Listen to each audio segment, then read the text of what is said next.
If you work in quality control at a candy factory, you know strict safety regulations come with the job. It's why you partner with Grainger. Grainger helps you find the high-quality and compliant products your business needs to inspect, detect, and help correct issues. And the sweetest part is, everyone gets a product that's as safe to eat as it is delicious. Call 1-800-GRAINGER, click Grainger.com, or just stop by. Grainger, for the ones who get it done. Got a big idea but not sure where to start? Shopify makes it easy. From stunning templates to AI tools that write your product descriptions and boost your marketing, Shopify helps you build, sell, and grow fast. It's trusted by millions, from startups to brands like Gymshark and Mattel. And with 24/7 support, you're never on your own. Turn your dream into with Shopify. Start your $1 a month trial today at shopify.com/dax. That's shopify.com/dax. Hey guys, welcome back to another Weird Wednesday. I'm Ashers, and Pat O is not here. As a matter of fact, I am by myself. This is a first, and it feels very strange.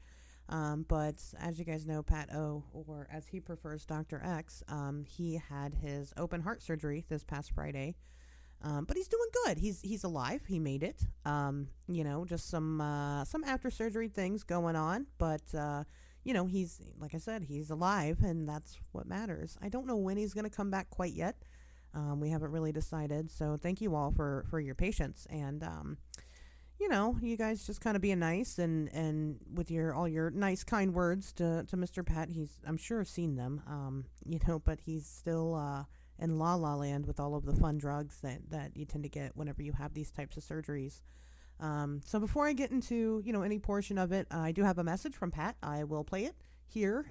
Pat actually called in to the hotline number and left a message, and you can do the same, and we can also play your message on here. So call us at 773-59-WEIRD to either give Pat some of your well wishes or just to share some of maybe you've had a paranormal experience, maybe you've seen a UFO, maybe you saw Bigfoot, I don't know, whatever you guys want to share. Maybe you hate the show and you want to tell us about it. Call us, tell us your opinion. If we ask your guys' opinion on certain show topics, call in and share it with us. Do you have a theory that we overlooked, or something more to add to one of the previous episodes? Just, again, 773-59-WEIRD. Anyway, on to the message from Pat. Here you go, guys. Yo, what's up? I just had my catheter removed, and it was like reverse sounding. It was not pleasant, but it's a step in the right direction. So can't wait to come back to the show and talk to you all next Wednesday. Well, there you go, guys, from Pat O himself. Removing your catheter is like reverse sounding. I've had a catheter before, and I've had it removed, but to be quite honest with you, I guess I don't really remember it. So I don't, still, Pat, I asked him earlier if he recommends sounding after that experience, and I don't think he does. But then again, I don't think he really understood the question. So. But he sounded pretty good. I actually, aside from that message that he left, I was able to talk to him a little bit, and he sounded really solid. Sounds like he's doing great. I can't wait to have you back on the show. I hate this. I know you guys like to hear me talk, but to be quite honest with you, I'm not really good at this by myself. So I don't know. We'll see. We'll let you guys be the judge of that. Anyway, so yeah, let me go ahead and get into the news for the week. I don't have anything big, except I do have Small Town Monsters released their their new documentary on the trail of the Lake Michigan Mothman. So if you guys are following me for all the Mothman stuff, definitely go check this out. It actually just came out today on the day that I'm recording it. This is 12/7.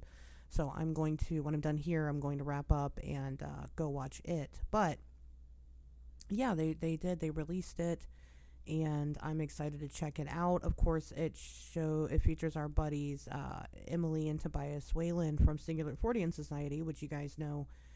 Well, first of all, if you're following Mothman research, you already know who this is, because I tell everybody that's my Lake Michigan Mothman guy.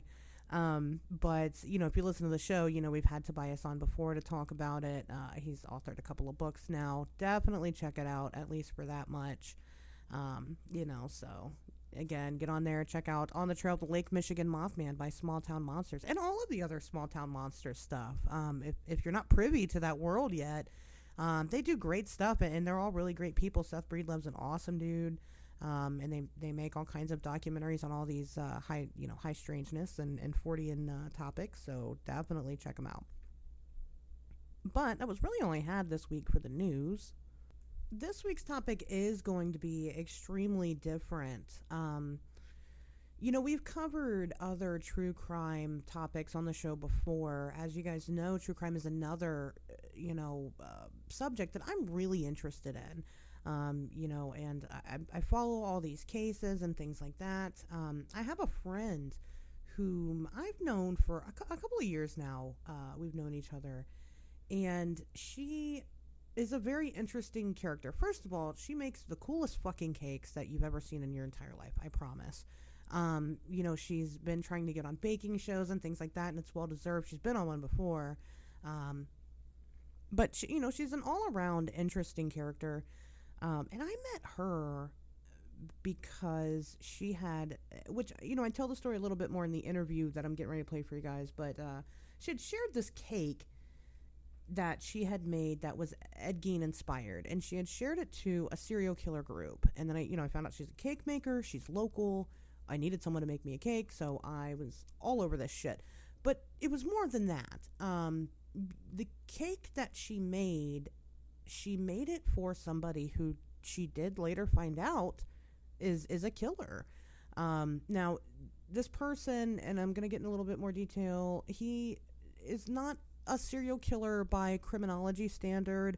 However, because he was only convicted of one murder, however, it's believed that he's definitely got ties to more than one. And, even with the one murder, there's definitely proof that this was methodical, that this was thought out, and things like that. So, anyway, so she made this cake for this killer, and, because they were dating. And she dated him for a little bit, and I thought it would be really interesting to have her come on the show and share her experience from her side of it, because, to be honest with you, this is something that she still struggles with. It's something that she hasn't really got to put down all the way. It's something that she's still working through actively. So, big trigger warnings if you didn't see them before. This episode does get into some really interesting detail.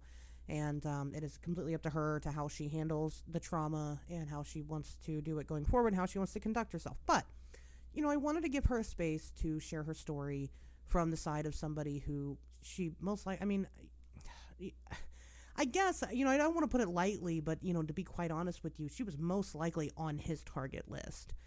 She fits the demographic to a T for the type of person that he was going after. And she really honestly got very, very lucky that she did not become a victim to this person. But, she became a big part, involved in the investigation with the murder that he was convicted with. And she spent a lot of time with detectives on the case. She was asked to, testify against him for it to go to trial. It didn't. The guy's a puss, and he pled guilty and took the plea deal. But, this is something that she has to carry with her. And it's something that she definitely does carry with her a lot. And it doesn't always show. She's amazing for that. And I know that she would probably disagree, but it doesn't always show. And like I said, wanted to give her a platform, a place to kind of get her story out there and share it with people. So that way, it could be therapeutic for her, and that way it could possibly help somebody in the future if you find yourself dating a possible serial killer, or maybe even the aftermaths, because, it's okay if you go through these types of situations and you're not necessarily okay, and if that takes time, that's okay. So anyway, but getting on to the actual subject matter, I'm going to give you guys a little bit of a pre-story here. I'm going to kind of explain the subject and what we're discussing, and then we'll get into the interview and her side of things, and, her story and her experiences with it. So, without further ado, this is the story of Michael Strauss. So Michael Strauss is, you know what, I'm not going to give him the glory of going into the detail of exactly who he was or anything like that. None of that really matters. Um, Michael Strauss was a very troubled person.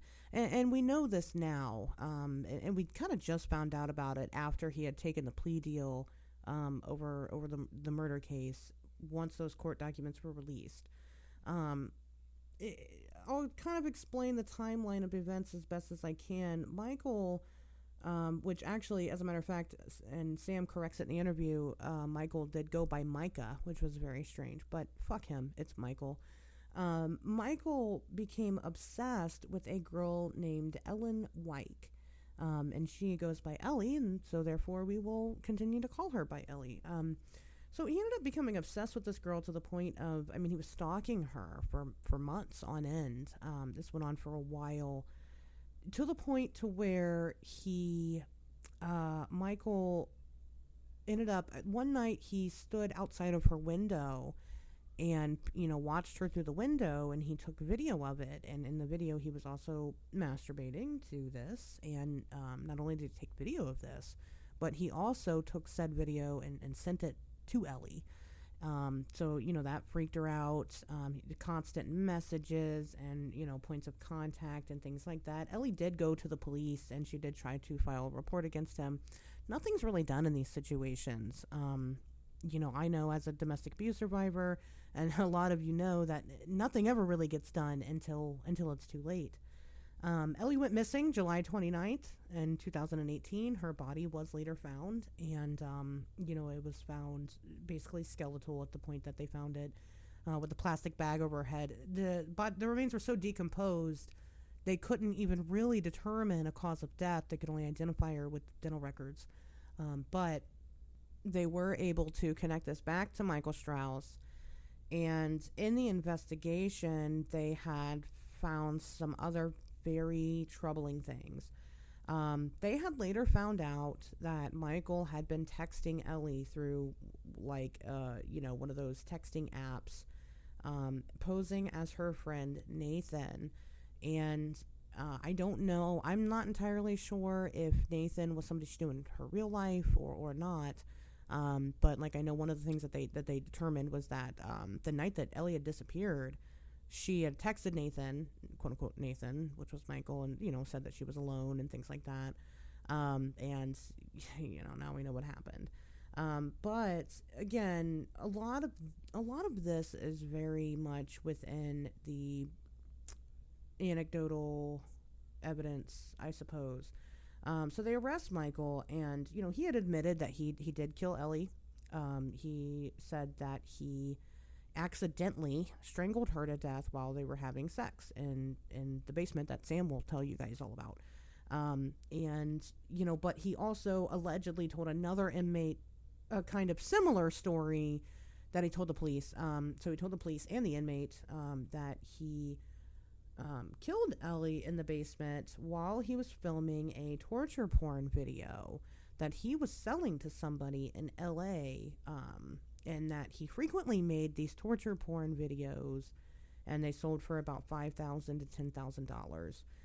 Now, nothing has really further been done with this information, which I find extremely troubling. But that's why when talking with Sam, and as you guys will hear, we kind of get into more people and kind of how, it wasn't just murder. This guy seemed to be kind of a serial rapist. And he was filming these things and sending them off. Now, he did tell the police that he filmed this. He filmed her death, but he said that he did not do anything with it. He alleges that he deleted it. Now, we later found Google searches on his computer of how to delete video and pictures and things like that from iPhone, and so I'm assuming not sponsored. I'm assuming he filmed it with his iPhone, but just a very strange person. Now, other things were also found that were extremely strange. They found in his Google search history all kinds of troubling stuff. He was looking at Ellie Street on Google Maps, also looking at nearby businesses to her home. He was, constantly stalking her social media pages. That's not surprising, again, considering he was a stalker. He was Googling things like rape section, forced rape while jogging, sleep assault, forced teen rape, woman attacked in Mason, Ohio jogging, the Cincinnati Strangler. Lots of weird, troubling things. Now, there was a video that emerged of a guy who they believe is his. I'm not sure if they found it on his computer or if they just knew about it online. But they do believe that it was Michael's video of a guy in a car stalking female joggers, which kind of seemed to be his thing. I mean, he was Googling this stuff, so why wouldn't it be? There was also an attack in the area, in Mason, Ohio, which isn't far from where he was. I believe the situation with Ellie took place in Liberty Township, Ohio. These are all really connected places. Anyway, there was an incident in January of 2018 where a female jogger was attacked, and but she ended up getting away. And so they believe that this was most likely Michael doing this, and that he's the one that attacked this woman. Also, there is another case that is still unsolved. I believe it was actually featured on an episode of Cold Case Files or one of those like cold case shows out there. But that's the case of Caitlin Markham. And Caitlin went missing, and then her remains were later found in a very eerily similar fashion to Ellie with the bag over the head. And her remains were dumped in Indiana, but that's not far from where this all took place at. And as mentioned, prior in speaking with Sam, this guy was kind of nomadic. So, for him traveling, it wasn't a big deal. As a matter of fact, some of his Google searches implied that he might have killed people in other states because he had things like the New York Strangler and stuff like that. Anyway, so Caitlin Markham, and this happened years and years ago, but Caitlin, they believe that Michael's most likely the one who killed her. And it's not just because the bodies were found in a similar fashion. It's also because pictures have emerged of pictures of Michael Strauss with Caitlin's then fiance. Now, I'm not saying that the fiance had anything to do with it. I'm just saying that within their, obviously Michael was somehow involved within their friend group. They don't claim to have known each other personally, the fiance and Michael, but there's definitely some weird connection there. Yes, it's a small world, but how small is it? Also, there was another inmate that said that Michael had confessed to him that he had killed another girl named Shelley and dumped her body along an unnamed creek somewhere, and nothing's ever really come of that either. So what happens in these cases, okay, I'm sorry, I'll slow down for a second. I'll get to that point in a minute. Michael eventually took a plea deal in the murder of Ellie Wyke. He was sentenced to 15 years to life in prison.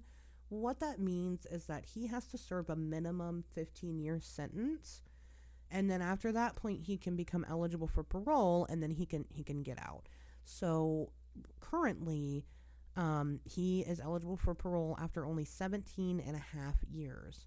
So when you think about somebody like Sam, who, looking at her pictures and comparing to how she looks compared to Ellie and then Caitlin, she really fits that demographic for him. Serial killers typically tend to kill the similar people, and she fits it. She fits that profile. So she definitely is still working through some things. This is a very, very hard thing. She's very bubbly. She's a very, very nice person to talk to. She's very funny. This interview is funny. It sounds like it's going to be doom and gloom. It's not. It's actually pretty lighthearted and entertaining, but this is a very real thing for her. And I just want to continue to reiterate that to you guys, that this is important. She's never done anything like this. She's never come on a show and talked about it. She does talk about it openly on her social media and things like that. But this is different. So be very fucking nice, or I will Michael Strauss you. I wouldn't do that. That's terrible. Anyway, so that's kind of some background about what we're talking about, so you guys aren't confused about the situation. This episode is, again, more about Sam and kind of dealing with the aftermath of it and being somebody that again, dated a serial killer, which, was pretty wild. And I do have this video of Michael cutting his Ed Gein cake that actually bleeds, and it's very fucking surreal. She had just posted that recently, and it really kind of gave me the idea to ask if she wanted the platform to do this on, which of course I've since shared this video on social media with you guys. Go look at it after you listen to the episode, knowing what you know. Go look at it. So anyway, there's that. But I'm going to go ahead and leave you to it. Before I get to the interview, though, I do want to play a short message. Speaking of On the Trail of the Lake Michigan Mothman, our buddy Tobias Whalen left Pat a really wonderful message, and I'm going to go ahead and play it now and then send you guys off into the interview. Hey, Pat, Tobias here. I hope this message reaches you. I just wanted to say that I'm happy to hear your surgery went well, and I wish you a speedy recovery.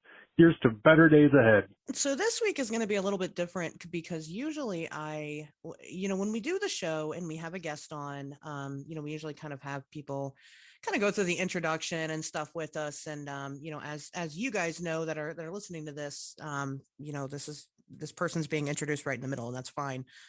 You've been, forewarned probably like 10 seconds ago when I was like, I'm going to play the interview now. But today I have my friend Sam with me. Sam, how are you? Hi, I'm good. Good. So can be. Yeah, well, yeah. I mean, 2021, right? I mean, oh my gosh. So Sam's a really interesting character in my life. I met her because I was in a serial killer group. It's not like a fan group. It's just like, serial killers on like Facebook or whatever. And Sam had posted this picture of a cake that she had made. And you guys have probably already seen the picture because I'm going to share it when I share out this episode. But it is an Ed Gein inspired cake. And I mean, it's pretty freaking dope. But, the thing about it is that it had a very interesting story behind it. So Sam shares her cake and she, mentions that, well, I made this cake. I make cakes. I'm a cake maker. And I made this serial killer cake for a literal serial killer. And at the time, in my life and just where I was, actually, I have a child. I'm letting you know I have a child, and I did not. My cake maker had just retired, and cakes were they're like a big thing. That's like part of my gift for people for their birthdays. A really neat cake, and mine had just retired, and I had noticed that Sam was local, and I was like, oh my God. I mean, that's a crazy story, but like, I need to add you because like, I need a cake maker and you're great. And she's like, oh yeah, totally. And so, and that, I mean, and here we are. And so during that time, actually it seemed like your situation had kind of just begun, really. I mean, you obviously knew the guy was a killer then, but the trial and stuff like that because I remember following you and stuff during, you talking to detectives and the trial and all that. So why don't you go ahead and, now that I've given that part of the story, Sam, why don't you go ahead and explain how you met Michael Strauss and where this all started? All right. So this was back in 2017, in March. My sister messaged me and was like, hey, we should go to the Horror Hound convention. I'd never heard of this shit. I'm agoraphobic. I stay inside. I never go out. So I was like, well, what is this? And she said, basically, the whole cast of Bates Motel would be there. I'm like, sweet, I get to meet everybody. What? So I go. And when I get in crowds of people, I get really, really nervous. And I just start drinking.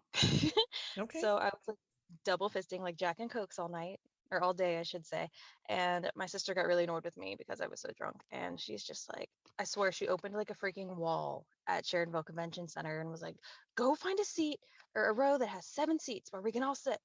And I was like, okay. And all these people turned and looked at me. Apparently it was a press conference for the actors from Saw. So I walk in and I'm looking down every row. There's not 7 seats. In the first row that has 7 seats, there's this poor guy which was Michael, sitting in the 8th seat looking at me like, please don't sit next to me. Okay. I ended up going down there and I was like, sorry, I have to sit here, blah, blah, blah. And I was so drunk, I kept dropping all my stuff. And he kept saying, like, dude, you just keep dropping all your shit. I'm like, I'm so sorry. And we ended up getting talking. And you know how you get the feeling you have like butterflies in your stomach? Someone gives you butterflies. Oh yeah. It was like that, but it was in your brain. It was the weirdest feeling I've ever had in my life. It was almost like we worked on the same wavelength and we were like finishing each other's sentences. I didn't really pick up on anything weird at all. I didn't even find him attractive at first. I just think personality makes people attractive. So Yeah. Sometimes you kind of grow to like someone. yeah. So I told him I would give him my number, and he, since I was drunk, this wasn't a red flag, but he was like, well, my phone doesn't really work. I just have it on Wi-Fi and I use it for social media. And I was like, fine. So I gave him my Instagram, which was, the Ginger Cakes 19. And a couple days later, he added me on there and just started talking to me about my cakes and how he wanted me to make him like the creepiest cake ever. And I was like, bet I'm going to make this creepiest thing you've ever fucking seen. When you cut into it, it bled. Like I went all out for this thing. So I was like, oh, I'm making a cake for a boy. Haha, that's what I do. So I made this cake for this boy. And I take it to his house. And so this is where it gets kind of weird. No, well, so this when you made this cake for this guy, was this the first time you had ever hung out with him after you had initially met him? Yep. Okay. All right. Go ahead. Continue. Yep. I was just like, you know what, I'm going to make this cake. And it took me so long to finish it because I was hand putting in each individual stitch that I didn't actually end up driving out there until like 11:30 at night. And it was from the west side all the way out to like Monroe. So it was like an hour drive at night. And I was like, everybody's like, you better give me his address just in case something happens. And I gave it to people because I'm not completely stupid, but, stupid enough to go take a cake to a guy at night alone. And, and I took him this cake and his brother and his brother's girlfriend were there awake. And we said hi to him or whatever.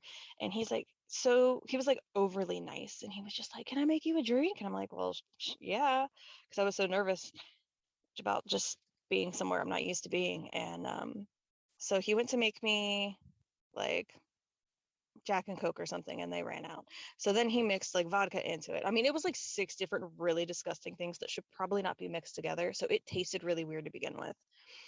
And then we cut the cake, took the video of it cutting the cake. It didn't really bleed. I was super disappointed. And his brother and his girlfriend went to bed, and he was like, everybody's in bed, so we should probably just head downstairs to hang out. And we started going down the stairs, and he had all of his creepy artwork hanging down the stairs. There was like this red light instead of a normal light on the landing, and turned the corner, and I just immediately stopped because it felt like something was telling me like, do not fucking go down there. And he just kind of looked at me funny and was like, what, why aren't you coming? And I was like, I don't know. Like something was really telling me like, don't freaking go down there. Well, I did anyway, like an idiot. And it was like an unfinished basement, but he had like all these tapestries hanging everywhere, and he had like a queen size inflatable mattress laying down there because I guess that's where he stayed while he was supposedly in town. And we literally stayed up all night just talking about creepy shit and watching random horror movies. And I remember thinking I was really, really dumb for like making a cake for this guy because he was sitting all the way across the room from me in like a computer chair that was broken, and I was like sitting on a love seat by myself, and he wouldn't come near me at all.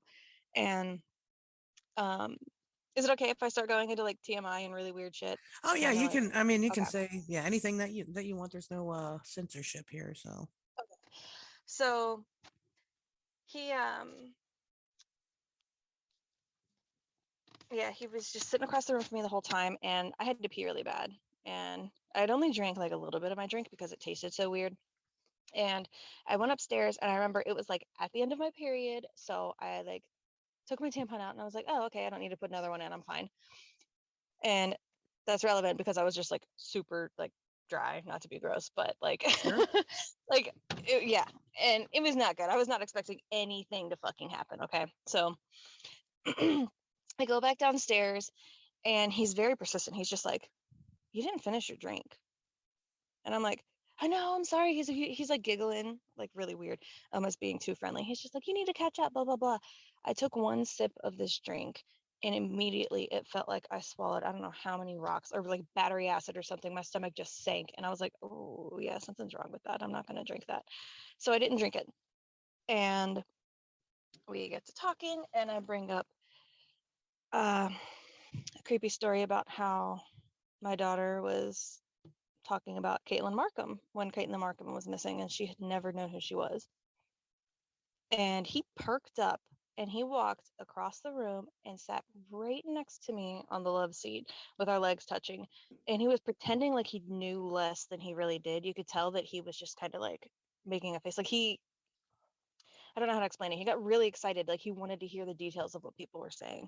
And he was just like, well, who do you think did it?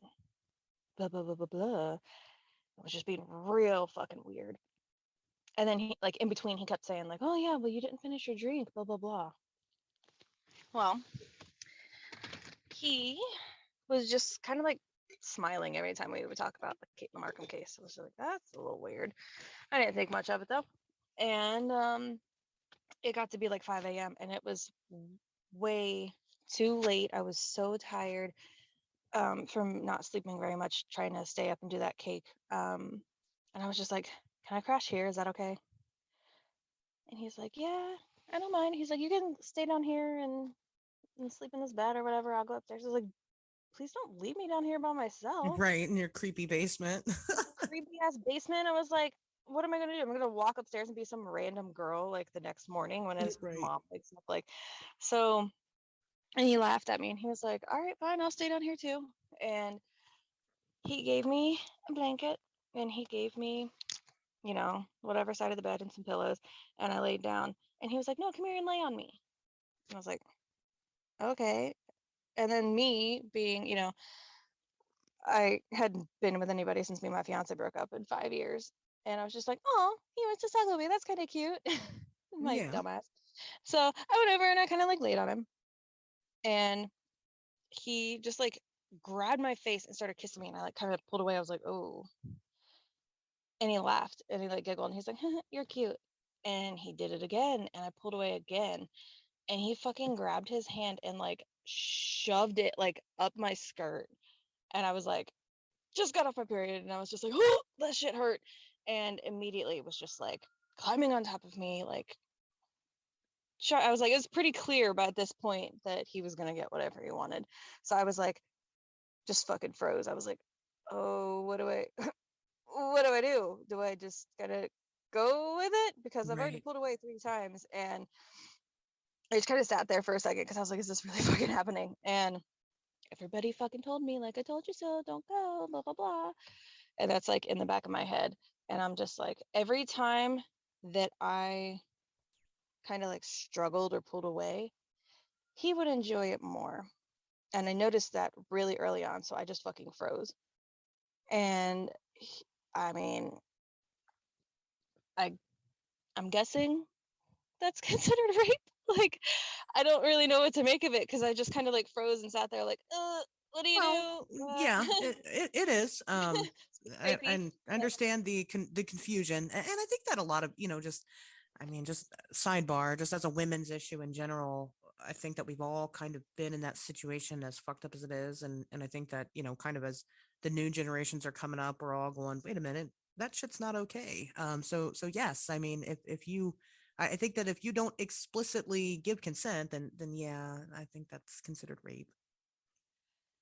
Yeah, so I mean, and I noticed that the more I struggled, the more he enjoyed it. So I just kind of like stopped struggling. Right. And it got to where he was just like flipping me over and just if he got too into hurting me, like holding me down to the point where I was almost suffocating in the pillow and all these things, like he like really enjoyed it.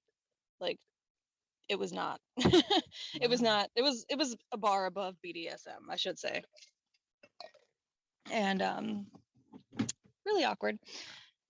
I mean, it kind of went on for like 20 minutes, and I just kind of let it, whatever, Right. and it kind of ended, and I was just kind of like, oh, okay, well, I guess I can go to sleep now.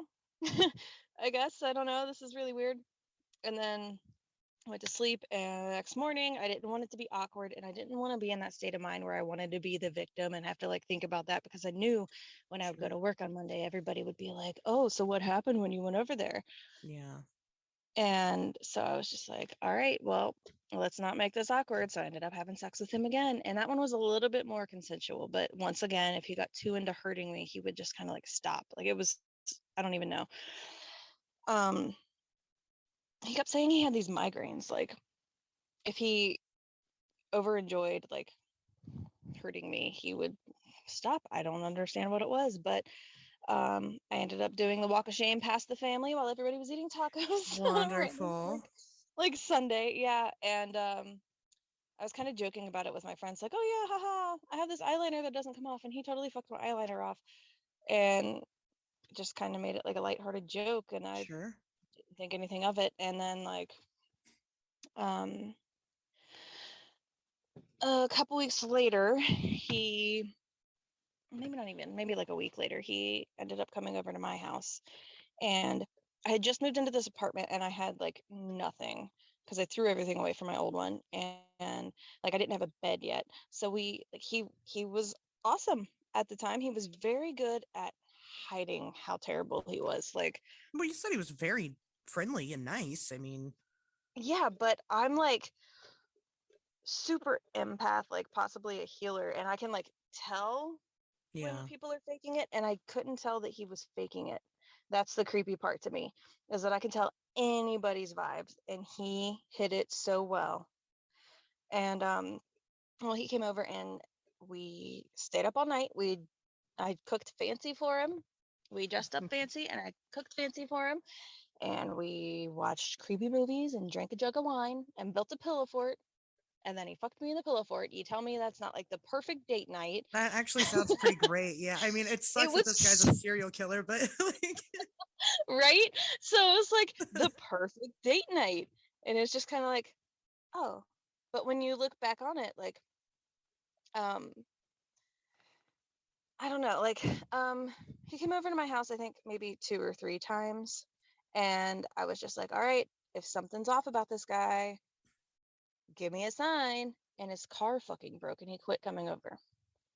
huh. Well, the last time that I saw him, he had 2 job interviews the next morning.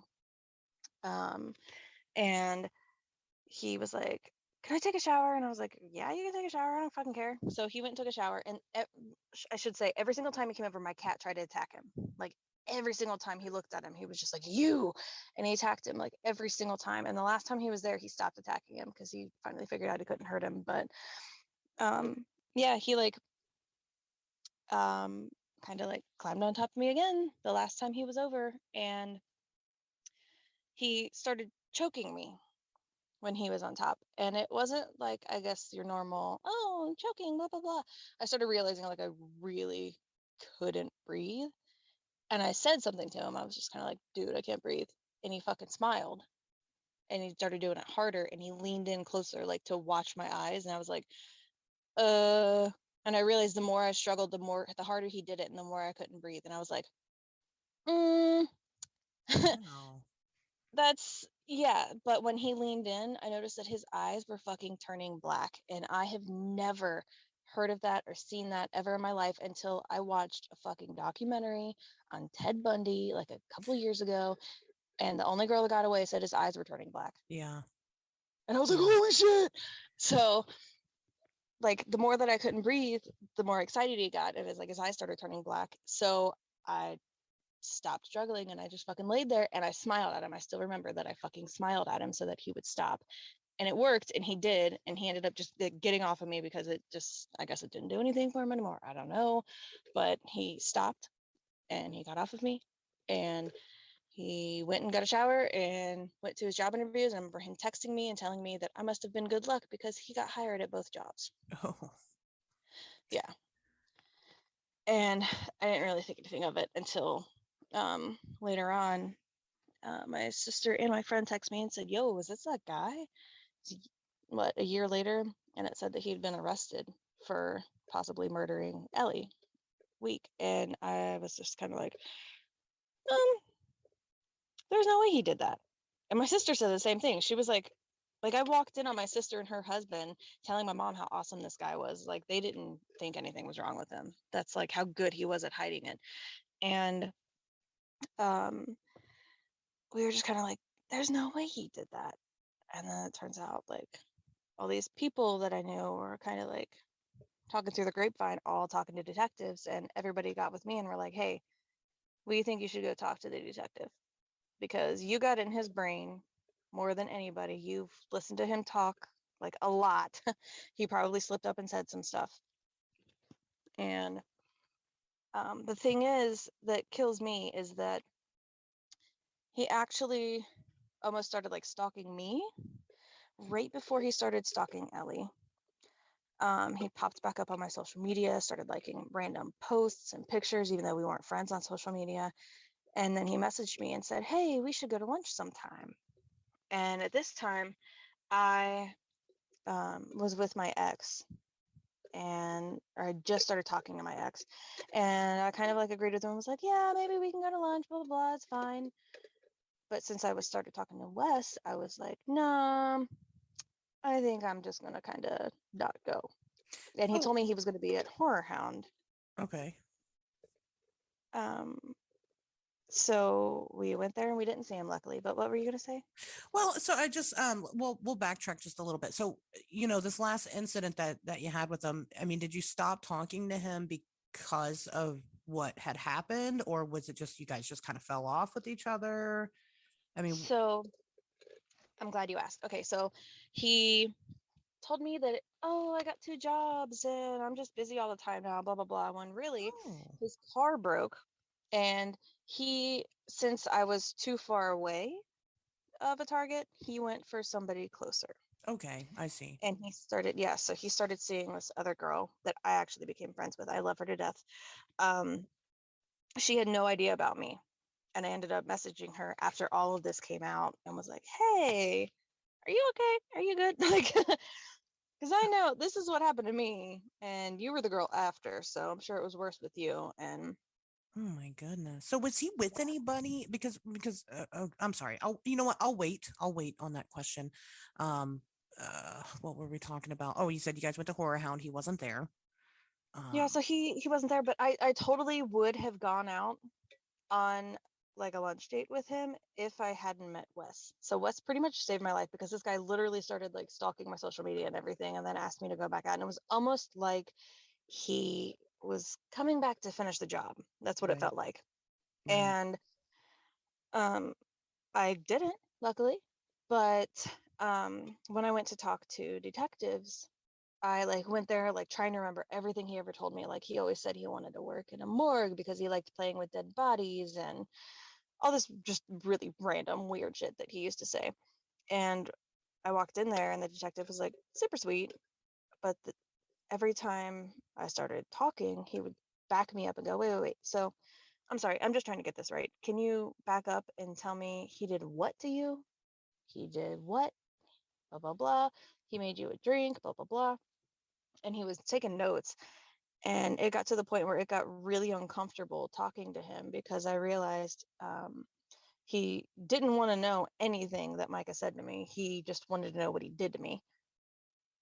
And I was like, oh, that's what this is. And I didn't really realize how rapey it was until he kept backing me up and making me repeat it. I mean, he made me repeat it probably like 6 or 7 times. And I was just kind of like, oh, this is really uncomfortable and awkward. Why do you want to know this? And he goes, honestly, I'm just going to tell you right now. He's like, we are trying to slap any little charge on him that we can find that way because we want to make sure he doesn't do this to anybody else. And he got like kind of mean about it. He was like, we want to make sure he doesn't do this to anybody else. Wow. We want to slap any charge we can on him so that he goes away for life. And I remember them asking me like really random things, like they'd pop in and be like, oh, well, did he ever mention Ava? I was like, no. And he jotted some notes down. And so I got to talking to other friends. And like leaving the station was really weird because I was supposed to go to work after that. And, I kind of went in there joking with my boss, like, oh, yeah, I'm going to go tell him everything he ever said to me, and didn't expect to tell him everything he did to me. And I walk into work and my boss just goes, hey, did you break the case wide open? And I almost started crying. I was just like, dude, no, this is so awkward. So later on, I got to talking to some friends, and apparently he had like a complete mental and moral breakdown around the time he started stalking me. And when I didn't see him, he started stalking Ellie. So he went straight to Ellie right after me. And I don't know, that's just fucking weird. But yeah, so apparently they were investigating him for like 2 missing girls out in California. I don't know if they ever found them. They didn't tell me their names. Wow. So, I And a mean, right couple of other now, ones, he was you only know. convicted of the one, of one murder, isn't that correct? Right. Yeah. And So okay, they basically just, it's probably the only thing they could get him on because they couldn't find enough evidence linking him to everybody else. okay, okay. And how many people do you think that there might, I mean, just from your perspective of it, being somebody that has talked to the detectives, I mean, how many in total do you think there might actually be? Honestly, at least 5. Well, I mean, of course, he's the only one that knows the answer to that, but for speculation's sake, Yeah. um, that's no, that's pretty wild. Well, it sounds like he was kind of a nomad. I mean, it sounds like he kind of had that kind of lifestyle. Yeah. You mentioned that he stayed in this basement while he was in town, so apparently he's been gone and stuff. Um, Yeah. he definitely sounds like that kind of personality. So I mean, did he? Uh, do you guys? Does anybody think? Because, like you said, you've become friends now with some of the people that have associated because of this situation. You've made friends, which Yeah. is kind of beautiful and but weird, but nice at the same time. I guess I don't know. You know? Yeah. But does anybody? Can anybody really pinpoint time periods? Because I'm sure you guys have all talked about how he's been. Can anybody like look back and go? Like, you know what? I know the day that he killed somebody because like this day he was acting like this, and then the very next day he was acting like that. Or was he just not really close to anybody like that? I think he purposely didn't make himself close. Yeah. Like, even going back to the first day I met him, I think he purposely didn't give me his number because he was planning on killing me. Wow. Well, I mean, that could be, yeah, that could be. Yeah. I mean, it sounds like he definitely, tried to, well, I mean, he didn't kill you. So obviously he restrained, but it sounds like he was definitely trying to show a lot of restraint, because you mentioned you guys got together and he sat across the room from you and wasn't very, and then all of a sudden was randomly hands on. I mean, I suppose that could just be, the guy's not mentally there, Yeah. completely. So maybe he's just got that disconnect and he doesn't understand, but, or maybe he didn't want to. I mean, do you think that it's possible? Do you think that it's possible that he is, two people instead of one person trying to hide who he really is? I kind of play with the thought of that. I could see that. But I almost think like he wants to be somebody else, but is almost like Dexter, but like the darkness takes over. Well, Oh, yeah. I think um it's more like he hates being told no. So the more you struggle or the more you say no is when he fucking snaps and it's like, huh, bet I'm gonna do what I want, bitch. Like a So child. that's exactly it. He's a giant fucking man child. So, Yeah. but like anytime he would put me in a position where I had the opportunity to say no and I just kind of froze and didn't do anything, it wasn't fun anymore. So he just didn't continue hurting me. Because when he got like No. too into hurting me, he would just stop because I wasn't struggling. Okay. Right. And that's what you're saying. So, I mean, he definitely liked the fight. Um, Obviously you're coming on, and I asked you before you came on if you'd ever done anything like this, and came out and talked about it. Now, again, us and how we met, is because you've been so open about it. And You mentioned you kind of don't know. I mean, it sounds like there's still some things that you haven't really sorted in your own head on how you feel about them. And that's okay. That's you can do that on your own timeline. But today, right now, I mean, what do you go back and forth between feeling terrible about it and then between feeling completely detached? Or do you always feel detached from it? I mean, how have you been handling it since this has all happened? I'm okay, so I'm pretty detached from it, to be honest with you, but Sure. best way that I can describe how I kind of like felt about it was if you have seen the Ted Bundy movie that Zac Efron played in. Okay. Um, I have seen that. completely forgot what the name is. I'm so sorry. Okay, but anyway, It's um, okay. We do that a lot on this show. I'm like, I'm so sorry. I know my brother's friend is in it as an extra, but anyway, no. The very end of the movie, it is like it's because it's shot from like his longtime girlfriend's point of view. The Sure. way that she responds to like finding all this out, where she's like going between like she has all these good memories of him, and then she's finding out in court all the terrible shit he did. That's exactly how it was. Okay. So like at first, because I didn't put two and two together that all these weird things had happened in between, Right. back at it, uh, it was fucking awesome. Like we had a great fucking time drinking wine and shit. If I overlooked the fact that he potentially raped me and Right. was like pretty much like beating the shit out of me. Yeah. But yeah, um, which sounds crazy, but I was just kind of like, oh, I guess whatever. This I is know. I more understand. us, whatever.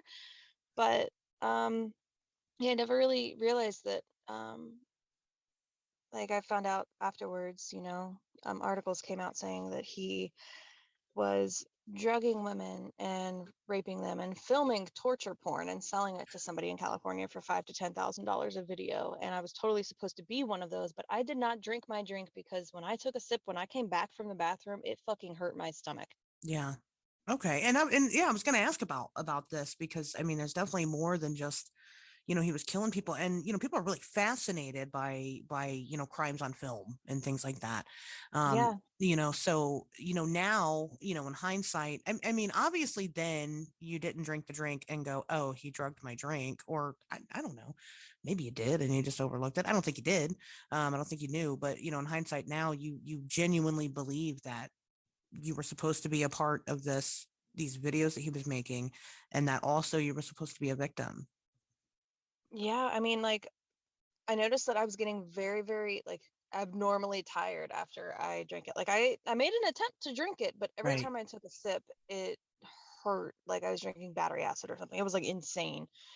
So I just didn't.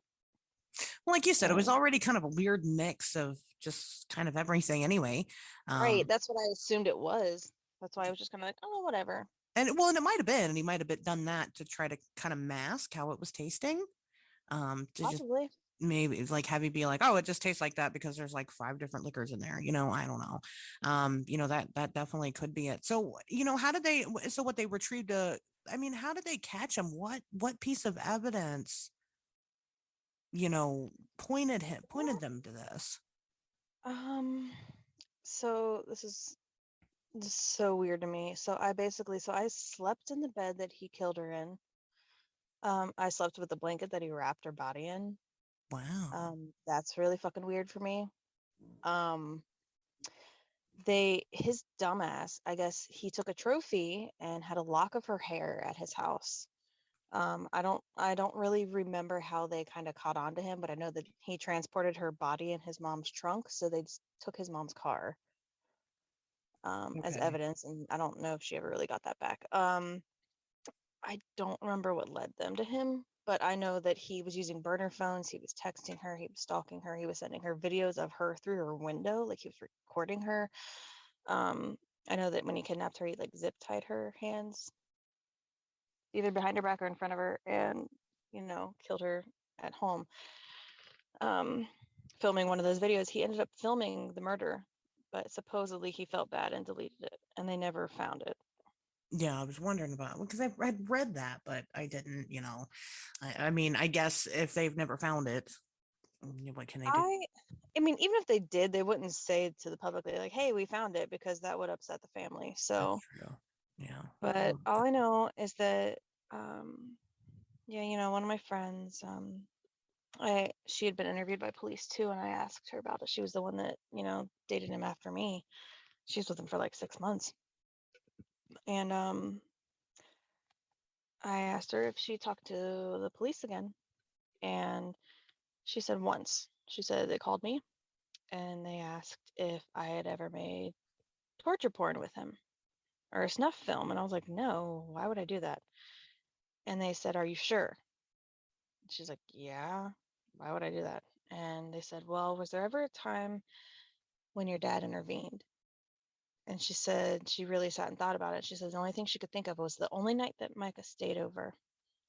She woke up on a stretcher in the ER being rushed back, and her dad was freaking out. Her dad found her unconscious in the bathroom, completely naked. And the fact that they asked her those questions in like that series of, that sequence, it kind of makes her wonder if they found him, like a video of him doing shit to her unconscious body.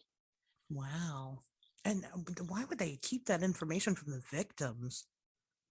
I I think they were just trying to.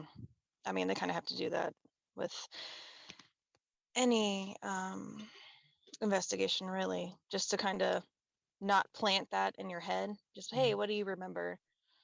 So she didn't remember it, luckily. I hope she never does. I love her to death. Yeah. I really hope she doesn't ever remember it. But apparently, they found a lot of these videos with a lot of local girls, like a lot of them.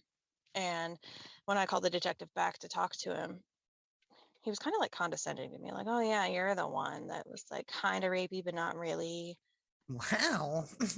Yeah, he was kind of an asshole because I already know the FBI already went through all my shit, and we were like, "Oh yeah, she's annoying." So, but like, I don't know, there was like a lot of girls. But- That's what he told me too. He was just like, "Yeah, I talked to a lot of girls about it." oh. Thanks, dude. So how Thanks, many? detective. So we talked about how many, bodies we think he has. How many of these women do you think were subjected to that portion of it? I mean, 100. Easily.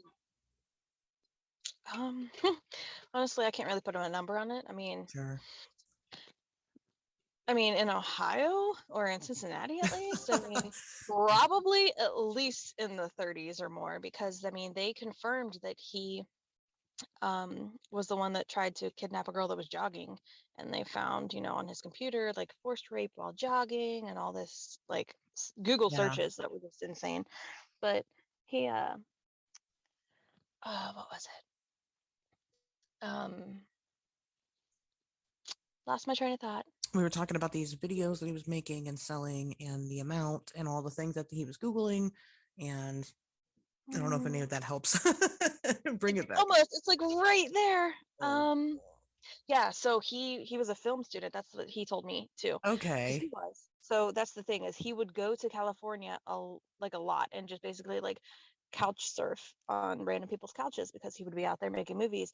And that is so fucking sad because he can pretty much go out there and lure any girl he wants to tell them that, like, oh yeah, I'm gonna put you in this movie and blah blah. And that's how 2 of them went missing.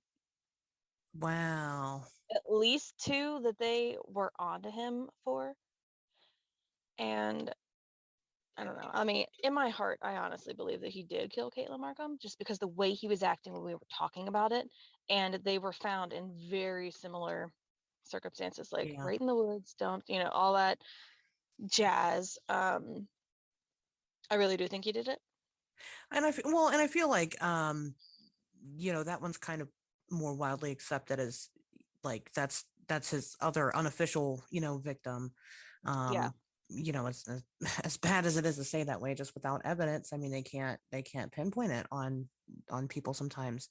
I mean, do they know who he was selling this content? Because that's something that we've talked about before on the show. And I don't think I've ever talked about it publicly, but I have a friend who died and was kind of subjected to something really, really disgusting, very similar to this. And so, but we've talked about these, the world of snuff films and, things like that. Now, granted, I don't know how many people, if he, filmed any of his victims actually dying and sold them, but, he was at least, we know that he was making these videos of unconscious women and selling them to somebody. They never came out and said to who? They never came out and said to who. Which is also weird because the guy, a lot of people, and I'm not a big conspiracy person, but if he's out there hanging out in California filming all these movies and stuff, Yeah. I don't know. He might know some people, especially people that are willing to pay that much money. I mean, I'm not gonna put that out there. Just maybe, just a possibility. No, I agree. And what kind of bothers me is that little bitch fucking pled guilty and did not take it to trial. Like, for the victim's sake and your families, I am Yeah. so glad you did not have to hear all the dirty details. But for my fucking sake, because I'm selfish right now, I need to know everything.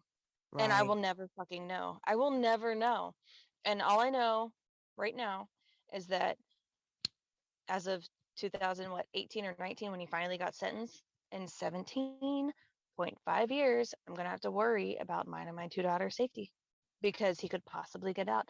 Now, I don't think that they will ever let him out. I think they'll just keep telling him no. But if they do, he's a fucking stalker. He will find us. Oh And yeah. I have two little pretty redheaded blue-eyed girls that I have Oh to yeah. fucking look after by myself now. So that scares me more than anything. Definitely. Well, and that, that's kind of what I was going to lead up to. How do you feel about the future of this? I mean, so he's got what, life with the possibility of parole? That's what his plea was? Yeah. Okay. 17.5 to life. Yep. Okay. So after the 17.5, then he's up for on the parole board, which, I mean, we don't, they could, they could parole him. They've let a couple of people that shouldn't have walk free, in general. So, I mean, that's a very real possibility. I mean, I know it's far out there, but do you find yourself thinking about that a lot? Not a lot. I mean, honestly, maybe like once every few months it'll cross my mind That's because I'm pretty kind of good. like, okay, well, my youngest will probably be like what, 16 by then, Right. and he could very easily target her just because she's old enough. But I mean, if you look at, Caitlin Markham and Ellie, and I mean, there's a very specific picture of me. I look exactly like them. Like, we look like we could be sisters. Like, he definitely has a type. Oh yeah. And obviously my daughters would definitely fit that type because they look exactly like me. Oh yeah.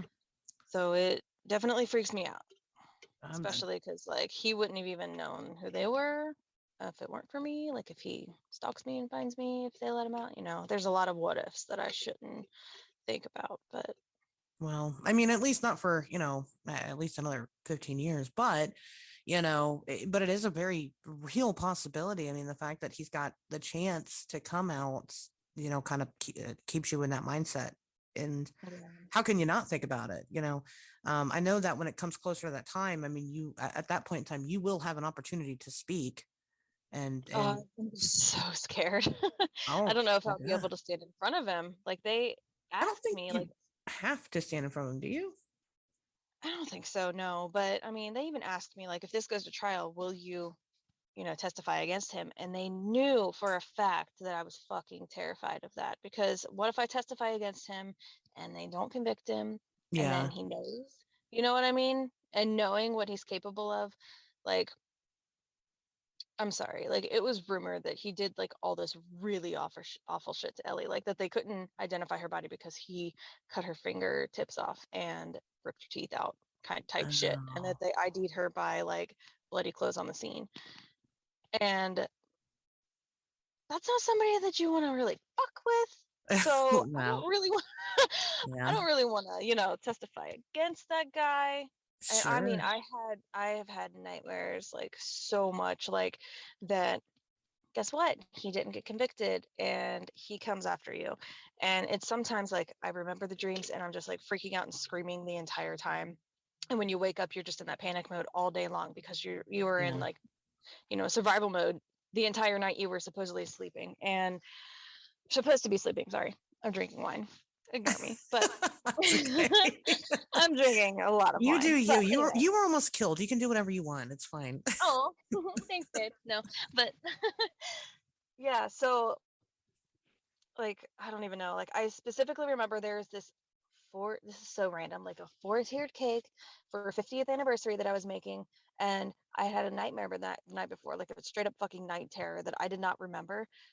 But the whole time I was working on this cake and making the swags and doing the flowers, every time I would place a flower, I would have a flashback of him in my face, like covered in blood because he was like strangling me and stabbing me and like slitting my throat and like all this crazy shit. So Wow. I like it terrified that he's going to come back to finish the job, especially if I fucking testify against him. So Yeah. if they do let him out for parole, I think I'd be terrified to talk about it or go up and, be like, hey, don't fucking let this dude out, bro. I got like kids now.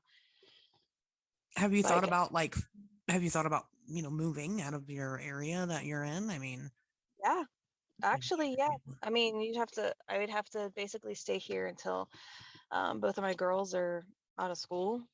right, The youngest one, Stormy, she'd probably be like high school by then. right, And I wouldn't split her up from her friends, but I mean, it goes to the point where like every single time he would potentially get out, I would have to deactivate and delete all social media just so he wouldn't be able to find me, just in case. Like I'd be so paranoid. right. No, I mean, and I would understand. I mean, that's a very scary situation.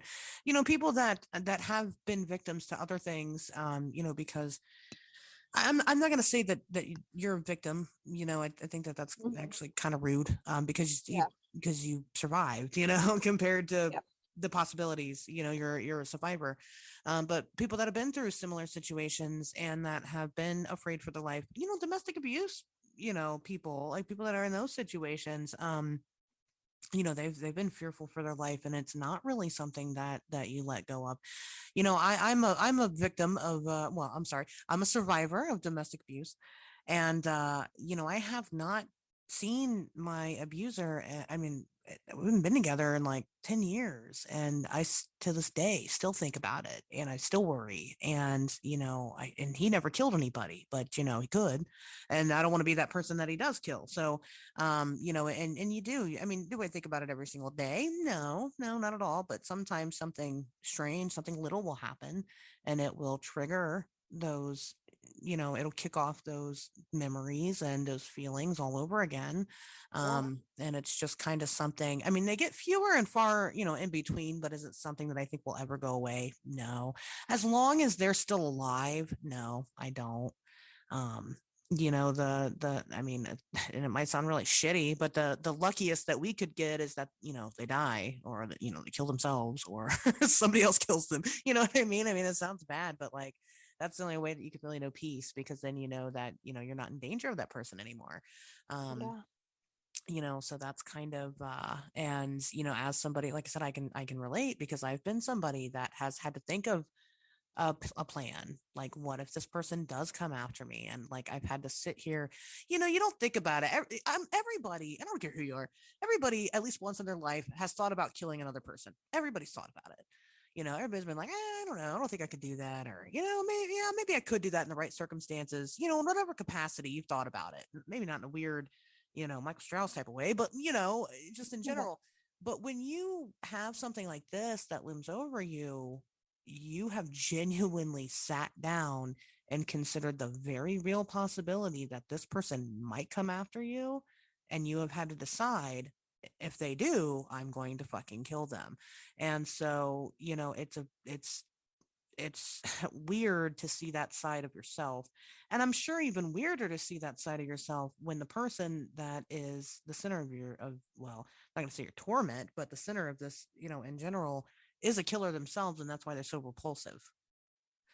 Yeah. So, I'm sure that the internal struggle sometimes is definitely hard, but um I mean, all things considered, it seems like you've handled yourself really well.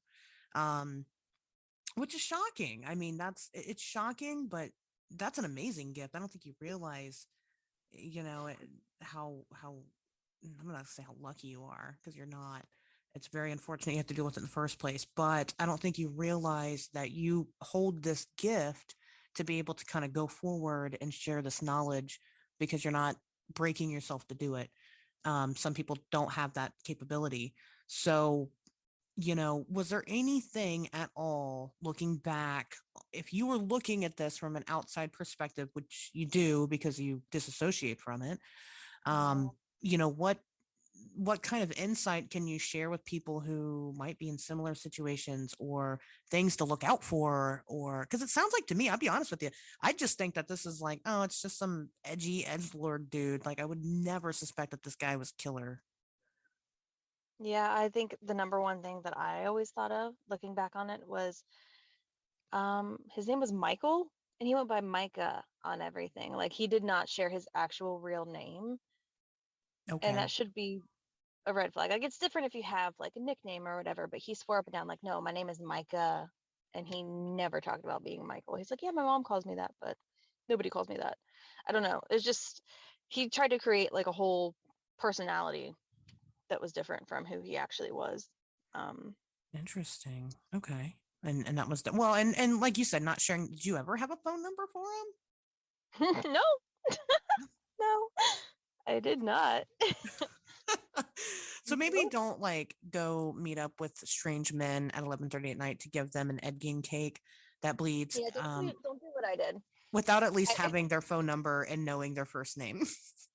yeah, watch as much Criminal Minds as I have, Did you as know much that as his name? I mean, did you know that his name at least was Michael, or you didn't find that out until later? um. I think I think he mentioned it to me when he was talking about like his childhood and things like that because we talked Okay. like a lot, and that's why I thought, oh, if I talk to detectives, I can just tell him what he told me, and nope, they weren't Wow. looking for that. Yeah. So Well, fair enough. I yeah, mean, that makes sense. Well, my goodness. Well, I mean, you make awesome cakes. I don't know if you knew that or not, but oh, thank you. Well, I mean, the only thing I have to, this is really messed up, but the only thing I have to really thank him for is that, like, I reached into the creepy side, like the real creepy side. I never would have made a cake like that if it weren't for him. And that cake fucking went viral. Like the oh yeah. video of me spinning that cake fucking went viral. And honestly, I didn't even remember that's how I met you. I just knew that I had you one day and I was just like, oh, I love her. But yeah, had no idea that's how I met you. That's It's, even it's better. literally what happened. My like I said, my cake lady had just listen. She had just retired. My daughter had just had her birthday, and I went to somebody else, and they made the fuggliest fucking unicorn cake that you could ever imagine. And Oh I my was gosh. devastated. I So will make you anything for life, girl. So, I know, and I still haven't bought a cake from you yet. I'm so disappointed in myself. I'm like, what am I doing with my life when there's this girl who knows how to make these great cakes? Like, why, why am I wasting my time anywhere else? So aw, I need to get my shit together. But yeah, no, like I remember, and I was like, man, am I being insensitive right now? not at all. It's Because like, I mean, if I would have known somebody that like, dated a serial killer, I'd have been like, dude, you gotta fucking tell me all that shit. I'm so obsessed with this. So I feel like it's my duty to tell everybody, like, hey, bitch, this is what happened to me.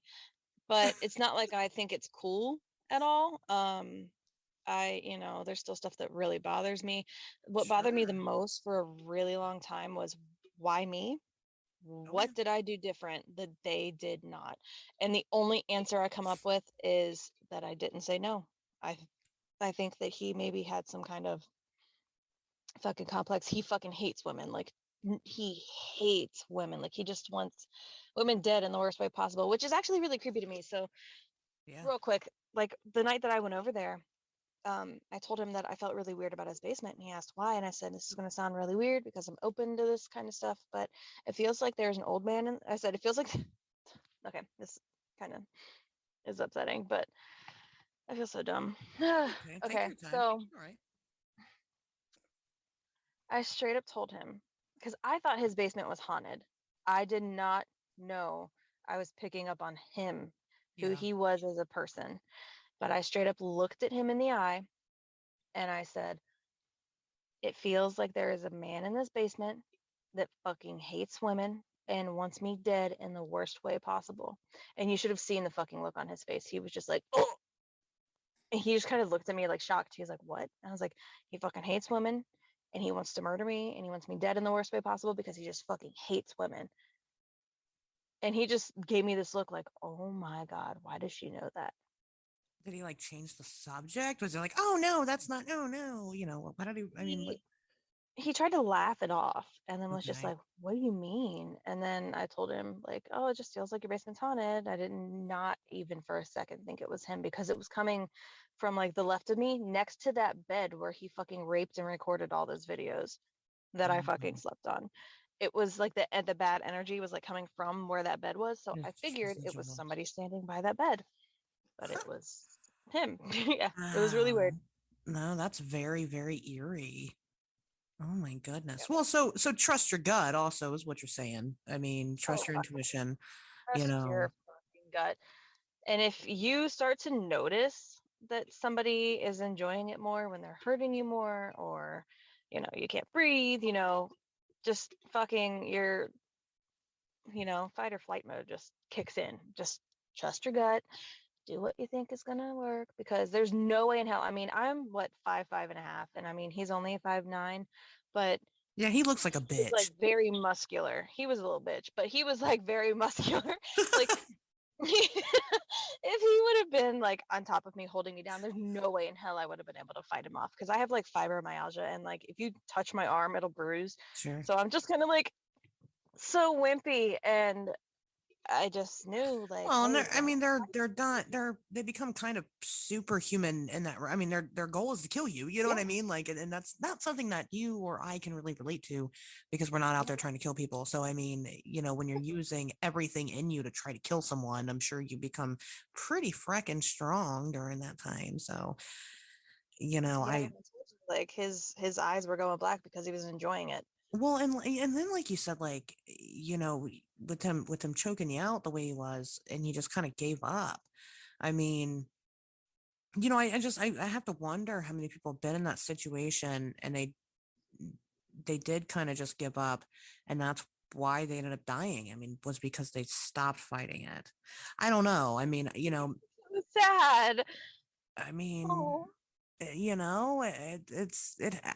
happens. I mean, it's I sad, but know. you think, I mean, in that situation, you start fighting it at first, they're not letting go, and you're like, well, I'll just stop, and then they'll just stop. Now you got lucky, and he stopped, but I got very lucky.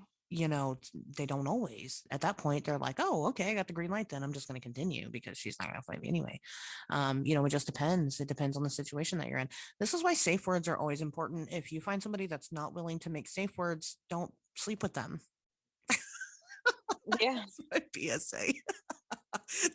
No fucking without safe words, okay, people. But no, for real, in all seriousness, obviously there were some red flags, but I think number one was definitely, I mean, you were very intuitive to it. You did a lot of things, you made a lot of smart moves that were the right way, not drinking the drink, and just kind of knowing when that limit had been pushed, and then you guys, well, I guess not really, because I mean, he stopped talking to you initially. I suppose you probably would have still kept talking to him. I mean, I don't, Possibly. Unfortunately, I would have been like the dumb bitch that's like sleeping with the serial killer in the movie, and you're like, "No, bitch, run! What are you I doing? know. You're so stupid." Yeah, that I'm a dumb totally bitch too. It's probably would have fine. been It's me. whatever. I mean, Well, the I mean, sad thing is that like I would have totally been that girl because the last person I was with for like 10 years. It was always, yeah, my daughter's dad, and I was engaged to him, and I just wanted somebody to like me. I How fucking know. sad is that? Like, Yeah. that's why I ended up talking to him because I was like, oh, I just wanted him to like me. So I let him do whatever. Yeah. And that's one, you know what? Unfortunately, that's why people stay in these fucked up relationships, is because we just, at the end of the day, we all just want to be loved. That's it. Like, it's very simple. And, so it makes us very malleable. It makes us very, very much susceptible to manipulation and things like that. And, it makes us overlook these I'm sure people, not just, not just yourself, not just myself, all of us. We've all overlooked some red flags about somebody because we're like, oh, I really like them. Yeah. Don't do that to yourself. Don't do that to yourself. Um, your gut knows, you know when something's wrong. Listen to that, and take it for what it is, and go, you know what, I'm not gonna be that dumb bitch, or be like me and continue to be that dumb bitch and get your feelings hurt, whatever. Aw, I love you. Oh, that's all I wanted. Oh my God. So Shut up. I No mean, way. welcome to our Weird Wednesday show.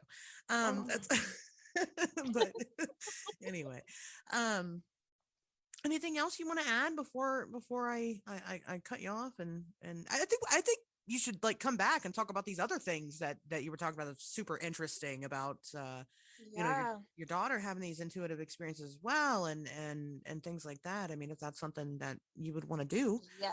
um Y'all won't even believe that shit. Like that was insane. It was like a 2-week period where she was talking to dead people and Oh it no, was insane. they'll believe it here. They'll eat it up like it's Xanax. That's they Oh love my it here. God. So I mean, no, that'd be great. But in the meantime, I'll link your cakes. Everybody go check out Sam and her cakes. They're amazing. And then of Yay. course, I'm gonna share. I'm gonna go steal your content and share this video of cutting this cake because it's fucking. I had just seen that, like, and that's when I'd reached out to you and I asked you to come on the show. I'd just seen the video of this guy cutting a cake and it was just fucking surreal. It's weird. And It's very weird.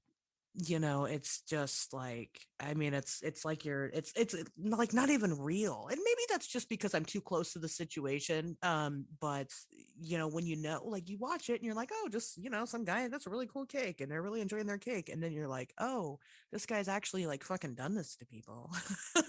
Yeah, I did think for a moment like he got really like way too excited that the cake was supposed to bleed, but I got worried that it was going to bleed out, so I kind of froze it too much or shocked it in the freezer before I drove it. But so it Yeah. didn't bleed too much, but yeah, like even like knowing like what he did to Ellie, like I think like making red velvet cake at work triggers me.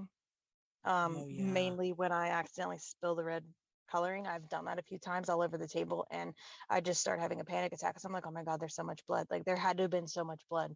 Oh, right. And people really overlook stuff like that, and Yeah. they don't think about those little details. And I mean, I could definitely see how that's triggering. That's wow.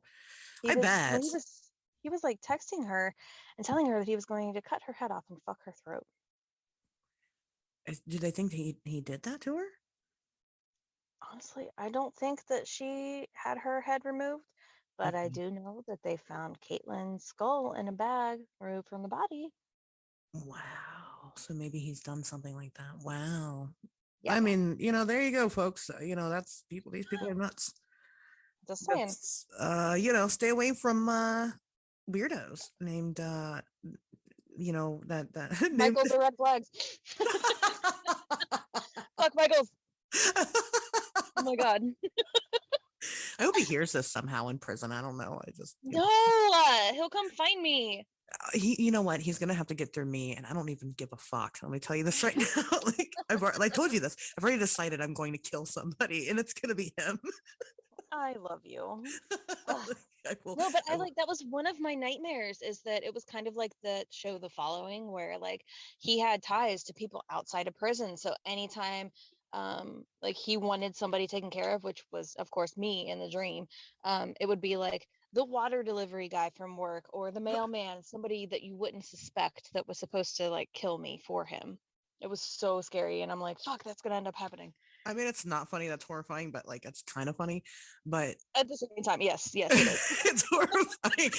That's not great. I'm sorry, but also He ain't smart enough to do that. Let's just face it. I'm gonna tell you right now. I'm telling you, he looks like a bitch. He's a bitch in prison. I'm telling you, He's two halves of a whole bitch. That's what he is.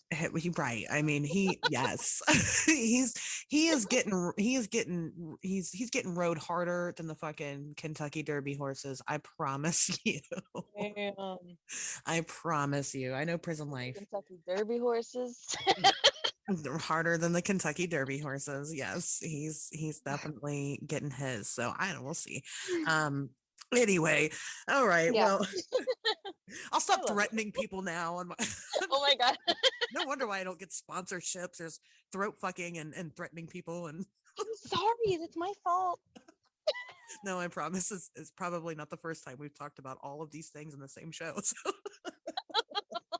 yeah, very interesting times. But anyway, thanks so much for coming on and sharing, your situation. And like I said, I'll link everybody, how to find you and where to find you. And, we'll have you back on again. Yeah, that's what I'm here for. Thank you. No problem. Well, we'll see you guys back here next Wednesday.